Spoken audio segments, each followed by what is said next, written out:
नमस्कार। हमारी मंडल का नाम गणेशपुरी युवक मंडल है। हमारी मंडल सोमनाथ सोसायटी उनका मंडलना रोज सूरत आवेल है। हम लोग नवरात्रि आयोजन लगभग 41 के 42 वर्षથી કરીએ છીએ।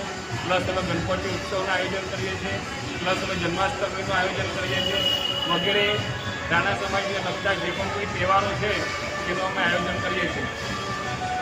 ભારત માતા की જય। जय श्री राम। जय श्री राम। हमारी सोसायटी में जेनी एकता है जेमा सोमनाथ सोसायटी उड़ना मगदलना road Surat. Thank you very much.